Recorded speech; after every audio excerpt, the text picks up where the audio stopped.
Alright guys, welcome to like a new series kind of thing where I'm doing it in the same project as my regular Unity series, but I'm changing it to basically teach you guys a little bit more about coding, because I realized that I'm doing some pretty advanced things in my scripts, but I haven't really went over what everything means. So I'm using the same project, but I'm going to be actually creating a new script folder inside this script folder, and then I'm just going to run it from here. You guys should probably just make a new thing. I'm just going to call this like scripting. And inside of here, I'm just going to make a little C# script. And I'm going to call this basic. And I'm going to open this up in Mountain Develop. And this series is going to be about C#. And I know we've been using a lot of JavaScript in our regular series. I'm going to go over that too. I'm going to have two series going on. I'm going to make one for C# and one for JavaScript. I just want to go over the basics of both languages and just explain, not just even in Unity, but just kind of like the basics of the regular language. Because a lot of people don't learn actual scripting before they go into Unity. So I just want to explain the basics of what's going on in Unity. And especially for JavaScript, where it's a little bit different coding from regular JavaScript.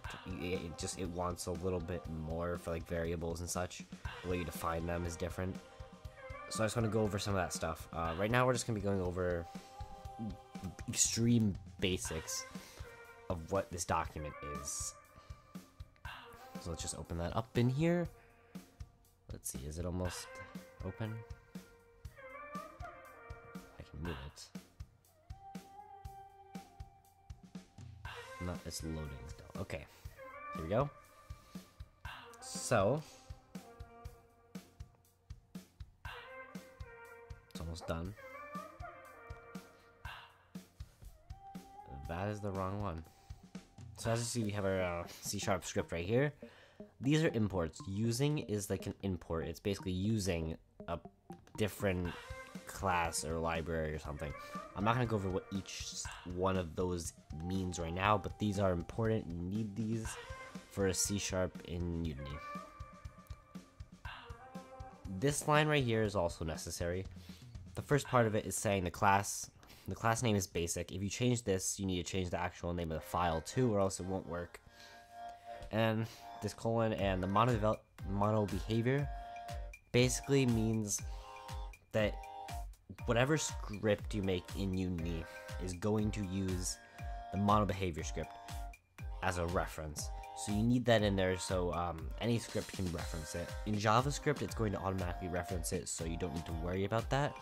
But in C# you need to make sure that's there. And then we have two main methods. We have our void start and our void update.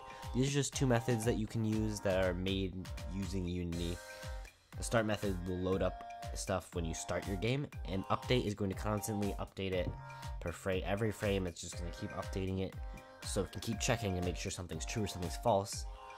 And then // is comments. So if you write anything // it's a comment, so you can make notes in here, comments, you know, you just make whatever you need to say.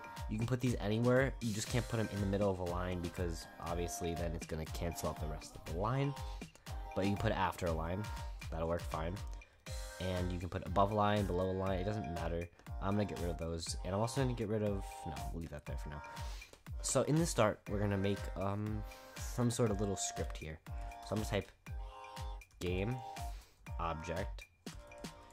And in this case, we want to write it with lowercase g. There's two ways to write it. They have two different meanings. Right now, we want the game object with a lowercase g. And then we're going to put dot set active, which is basically setting something active or unactive depending on what you put in these two parentheses here. I'm gonna put false, and then a semicolon at the end is going to end the line. I think that's all I need to go over for this. I think I'm gonna let's save this now, and let's go over here. It's going to have a little spinny circle in the corner. That's basically just checking your scripts to make sure everything's okay. And if it's not, you'll get an error down here and it'll tell you what's wrong so you can fix it. Now what I think I'm gonna do is I'm just gonna put it on this guy right. No, I'll make a new thing. So we're gonna do file. Actually, there's a capsule. This is where's this capsule? This is that capsule. Okay, so we're gonna put basic right on the capsule.